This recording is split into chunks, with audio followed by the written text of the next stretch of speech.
Okay, this is problem 21-23, and it's a straightforward capital budgeting problem with no income taxes. And we've got a hospital that's a nonprofit that thinks it can save $28,000 a year in cash operating costs for the next 10 years. And if it buys a special purpose eye testing machine, that'll cost $110,000.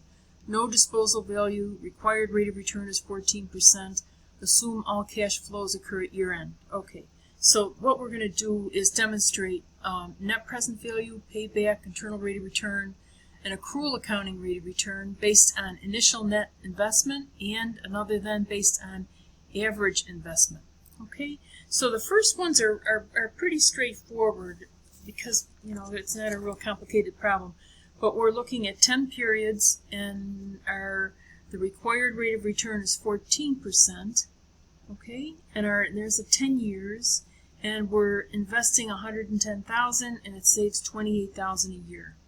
So for my net present value, I've got $28,000 per year times our factor is 10 periods of 14% is 5.216. Just minus the investment of $110. Okay, this is pretty straightforward. Our present value of the investment, in other words, the value of the whole project today, is $36,048, which means it exceeds the required rate of return, 14%, so we would accept the project. Okay. For payback, payback is straightforward too. Payback is $110,000. That's our investment divided by $28,000 a year, so there's 3.93 years. Okay, it would pay for itself. Then internal rate of return is a little fancier, and it looks like your textbook wants you to either use Excel or your calculator to get the actual required rate. Personally, I don't care if you told me it was around 22%, that's good enough for me. But I've got an investment of $110,000 set equal to $28,000 per year times the factor. Okay? And X is 3.928. And when I go to the appendix to look at it, it's about 22%. Okay, so that's real good. It's way above the 14%. For IRR, it certainly meets the hurdle. All right. Now the accounting rate of return is different, and it's funny because you think the accounting rate of return would be the one that people like us could dial right into, but I think it's a weird calculation. But we've got to figure out our depreciation. So depreciation is $110,000 over 10 years, or $11,000 a year, and we're going to save operating costs of $28,000.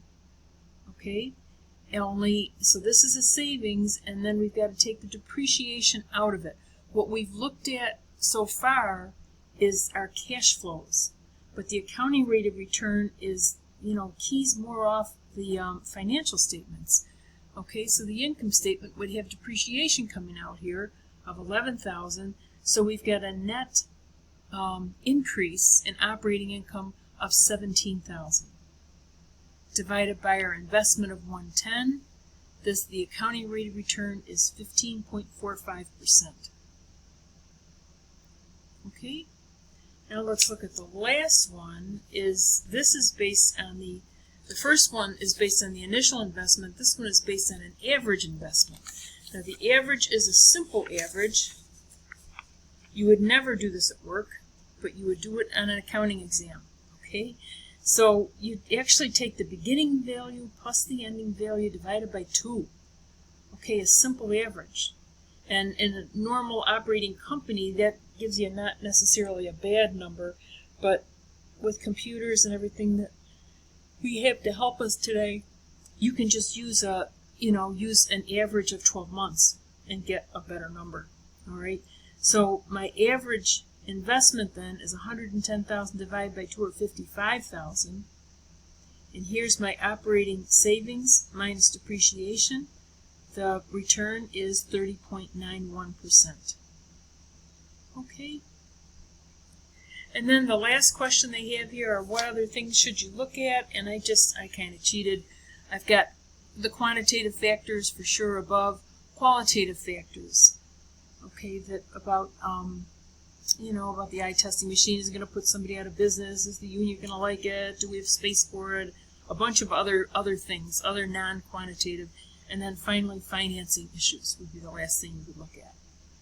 Okay.